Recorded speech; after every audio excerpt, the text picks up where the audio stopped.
সবার সাথে গরু গোশত খাইতে হইব আমগর। তখন বুঝবো যে ধর্ম যার যার উৎসব সবার কিনা প্রমাণ করতে হইব এই বাঙ্গু সেকুলারদের। আপনাদের ছেলেমেয়েরা শুধু হোলি খেলবে রমজান মাসে, রঙের উৎসব খেলবে রমজান মাসে, দেখবেন খালি আনন্দ করবে আর আল্লাহর কাছে বলবে যে আল্লাহ রমজান মাসে কেন এটা পড়লো, এটা অন্য দিনে পড়তে পারলো না, রোজাটা কেন এই মাসে আসলো। আপনার ছেলেমেয়েরা তখন এইসব দোয়া করবে। এই হচ্ছে বাংলাদেশ, ধর্ম যার যার উৎসব সবার। আমি আমাদের সকাল এই প্রগতিশীল সেকুলার বাঙ্গুদেরকে অনুরোধ করতেছি, আগামী কোরবানের অগ্রিম দাওয়াত দিয়ে দিলাম সবাই রে, সার্বজনীন দাওয়াত। সকালে ঈদের নামাজ পড়া গরু কোরবানিতে সামিল হইবা, বিকালে সবার সাথে গরু গোশত খাইতে হইব আমগর। তখন বুঝবো যে ধর্ম যার যার উৎসব সবার কিনা প্রমাণ করতে হইব এই বাঙ্গু সেকুলারদেরকে। খালি মুসলমানদের উৎসব আসলে আমাদেরকে এটা বুঝাও, মুসলমান ছেলেমেয়েদেরকে এটা বুঝাও যে হোলি খেলা রঙের উৎসব করা যাবে।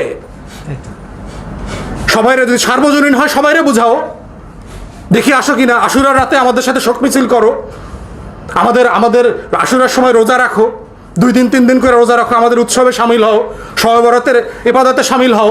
দেখো ইবাদত উৎসব কিনা, সার্বজনীন কিনা। সেটা তো সার্বজনীন হইতেছে না। খালি হিন্দুর উৎসবে অংশগ্রহণ করে মুসলমানের বাচ্চাদেরকে প্রমাণ করতে হবে তারা অসাম্প্রদায়িক, তারা সার্বজনীন। এবং না করলে আবার আমাদের সমালোচনার শিকার হইতে হবে যে আমরা নাকি উদার না, আমরা নাকি ডেমোক্রেট না, এটা না সেটা না।